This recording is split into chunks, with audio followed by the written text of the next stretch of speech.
देखें, मैं ये कहना चाह रहा हूं कि ये पहली रिपब्लिक डे परेड है इंडिया में हो रही है सो कॉल्ड। हम कहते हैं ना कि 72 साल से हम कोशिश कर रहे हैं, दुनिया ने नहीं सुनी हमारी बात, और हम खुद भी कश्मीर को आजाद कराने के लिए कुछ नहीं कर रहे हैं। अब सिवाय लड़ाई के इसके अलावा कोई रास्ता नहीं है, ये समझा जाए कि जितने भी डिजिटल मीडिया एवेन्यूज हैं, फेसबुक है, ट्विटर है, यूट्यूब है, इन सब पर भारत का बहुत ज्यादा इन्फ्लुएंस है। मुर्तजा, अक़वाम मुत्तहिदा में पाकिस्तान के मुस्तकिल मंदूब मुनीर अकरम का सलामती कौंसिल से खिताब करते हुए कहना था कि भारत ने 1989 से अब तक 96,000 कश्मीरियों को शहीद कर दिया है। 4 का जो एक खतरनाक दहशतगर्द टोला है जिसमें नरेंद्र मोदी, अजीत शाह, अमित शाह, राजनाथ सिंह और अजीत डोवाल, ये मिलके इस आइडियोलॉजी को लेके चल रहे हैं। हम अपनी ताकत से बढ़कर अपनी बात कैसे मनवा सकते हैं? कश्मीर की करारदादों को दफन करना है। हिंदुस्तान कश्मीर को अमलन अपने में शामिल कर चुका है। भारत को तो हमसे ही चाहिए, वो तो उसके बगैर तरक्की कर। पाकिस्तान बार बार बावर करा चुका है, दुनिया भर में मुजाहरे होते हैं। यौम जमहूरिया नहीं है, ये यौम स्याह है और कश्मीरी आज यौम स्याह मना रहे हैं। दुनिया खामोश है, पाकिस्तान ये केस सही तौर पर नहीं लड़ पा रहा। आप क्या कहेंगे, आपका क्या तज्जिया है?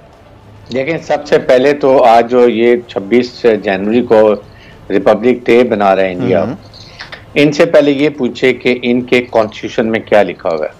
कॉन्स्टिट्यूशन में ये लिखा हुआ है कि sovereign, socialist, secular, democratic Republic.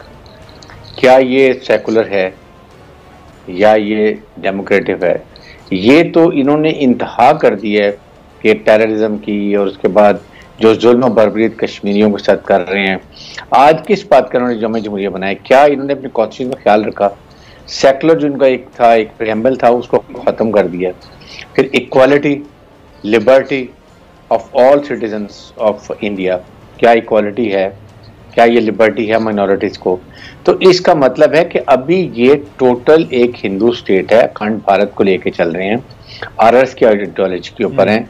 4 का जो एक खतरनाक दहशतगर्द टोला है जिसमें नरेंद्र मोदी, अजीत शाह, अमित शाह, राजनाथ सिंह और अजीत डोवाल, ये मिलके इस आइडियोलॉजी को लेके चल रहे हैं। इंडिया को ये बिल्कुल तोड़ने के दहाने पे ले आए हैं। आप पाकिस्तान को आइसोलेट करते करते पूरे इस वक्त अपने रीजन में आप नेपाल ले लें, श्रीलंका ले लें, भूटान लें, बांग्लादेश लें, ईरान लें, चाइना लें, हर एक ने इनसे ताल्लुकात ख़त्म कर दिए। दैट मीन्स कि they are isolated. But the problem is कि दुनिया, अमेरिकन और दूसरे मुल्क जो हैं उनके अपने इंटरेस्ट इसके साथ हैं, क्योंकि ये उनका प्रॉक्सी के तौर पे इस्तेमाल किए थे। अमेरिकन को करते हैं चाइना, साउथ चाइना सी में चाइना के खिलाफ, एनसर्कल करने के लिए चाइना के खिलाफ, सी पैक तबाह करने के लिए पाकिस्तान के खिलाफ। हथियार डालने के बराबर एक इकदाम समझता हूँ, तो इसलिए मैं तो उस तरफ वो नुक्ता नजर के साथ नहीं हूँ। अगली बात ये है कि ये जो बात है चीफ ऑफ आर्मी स्टाफ ने कही और इमरान साहब ने, तो मैं जरा बराह रास्त चीफ ऑफ आर्मी स्टाफ ही के मुतालिक बात कर लेता हूँ। उनके अज़ाइम तो बहुत अच्छे हैं और मैं उनका बड़ा मुद्दा हूं, इसमें कोई शुबा नहीं है।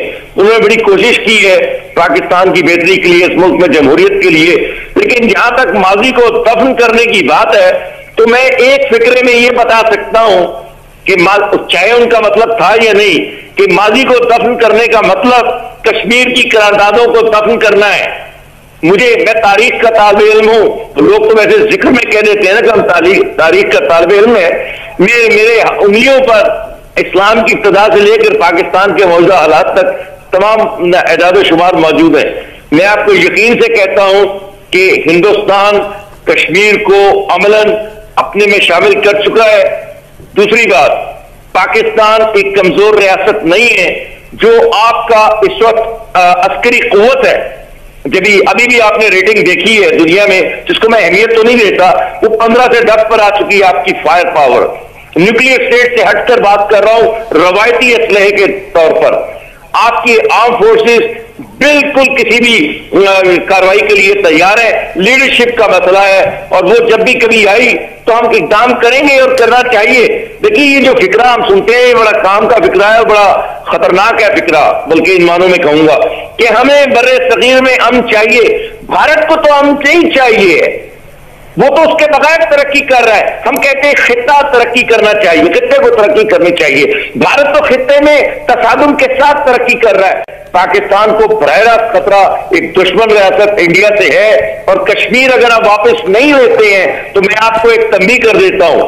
आप कैसे वापस ले सकते हैं पिशाच साहब? तरीकाकार क्या है कश्मीर देने का? अगर आप कश्मीर का मसला हल नहीं करते और कश्मीर को हिंदुस्तान से आजाद नहीं कराते, ये फिक्रा जो अहले इक़्तिदार के मुंह से नहीं निकलता कि हमसे बढ़कर अपनी बात कैसे मनवा सकते हैं?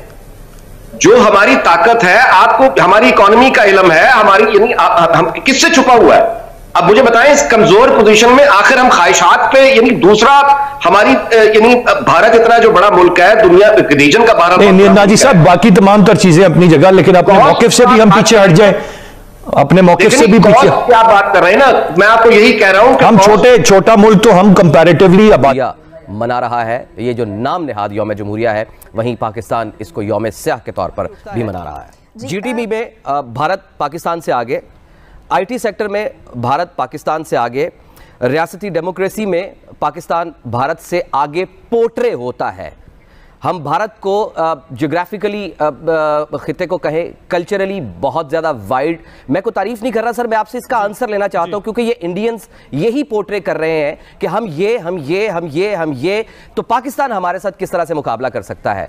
मैं इस सवाल का आंसर ये लेना चाहता हूं कि पाकिस्तान अपने नैरेटिव में किस तरह से स्ट्रांग अपने आप को डिफेंड करे, और किस तरह से पाकिस्तान इंटरनेशनली ये नैरेटिव बिल्ड करे कि पाकिस्तान एक सॉवरेन मुल्क है, पाकिस्तान लीगल बाउंड और उसकी तमाम जो बाउंड्रीज है, लीगैलिटीज इंटरनेशनल लॉ की, उसको फॉलो करता है और बहुत पुरअमन मुल्क है। जबकि जो भारतीय रियासत है, जिसमें नरेंद्र मोदी का फाशिज्म शुरू हो चुका हुआ है, आरएसएस रियासत खुद दती राय जो है वो बोलती है न्यूयॉर्क टाइम्स में जब आर्टिकल लिखती है, हम किस तरह से पोर्ट्रे करें कि भारत का दरअसल जो चेहरा वो खुद पोर्ट्रे कर रहा है वो नहीं है जो पोर्ट्रे, असल में जो ओरिजिनल उसका चेहरा है वो कुछ और है। सवाल यह है कि जब भारत जाकर यूएन के अंदर अपनी बात को नरेट करता है तो उसकी बात में पावर नजर आती है और उसकी बात को प्रोवोक किया जाता है वहां की लॉबीज की वजह से।